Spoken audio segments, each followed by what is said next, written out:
Hi, it's Steve. Today we'd like to show you how to change the infinite heat switch on your range. It's a really easy job. Let me show you how we do it. Now to do this repair, we will need to disconnect power to the range.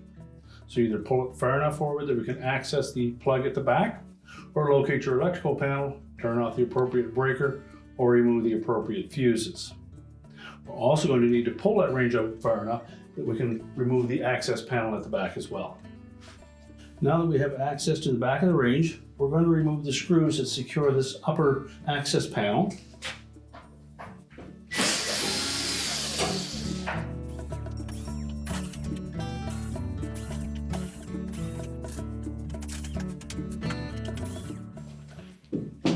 Then we're just going to flex it slightly to release these two little tabs at the top. Tilt it back, then lift it off, and then we'll set that aside. And next we'll disconnect the wire harnesses to that control.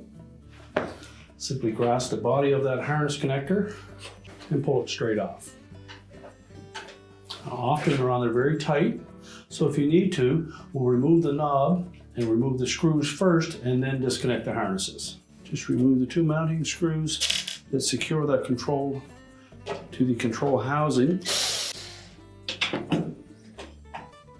And then we can pull it out far enough that we can access that harness connector on the back. Again, if they're on there a little too snug, just take a flat blade screwdriver and gently pry that harness away from the body of the switch.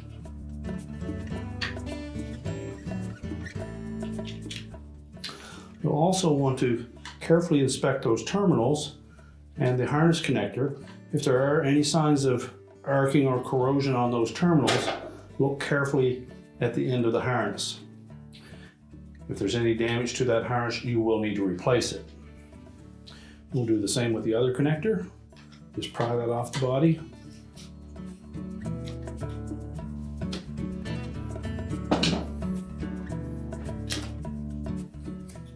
We can then discard the old switch. And we'll take that new switch. We'll line up those harness connectors, and they will only go on one way.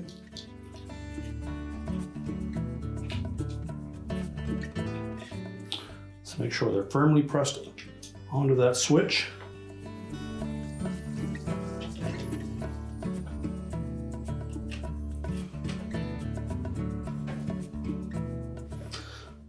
Then we'll line that shaft of the switch up with the hole through the console.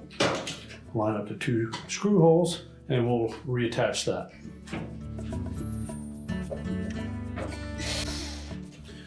And make sure we have both of these screws started before we tighten them.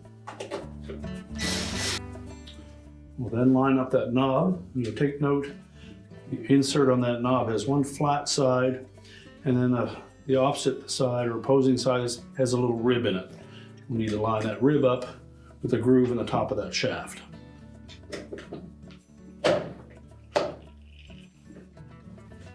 And now we'll put the back panel on.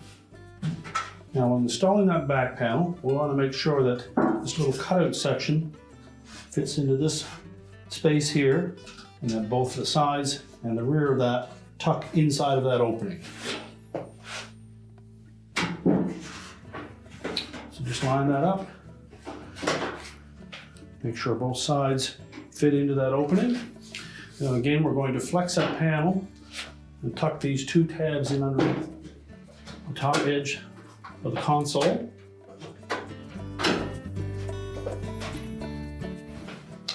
Just make sure that the two outside corners stay on the outside of that console. We'll begin by attaching the two screws at the top first.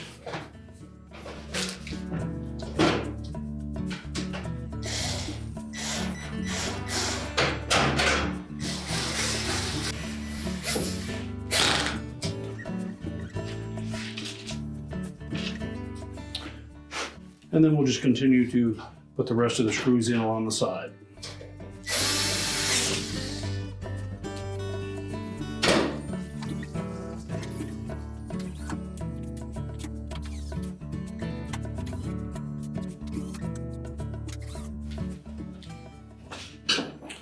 And now we can line up the range to put it back into the cabinets.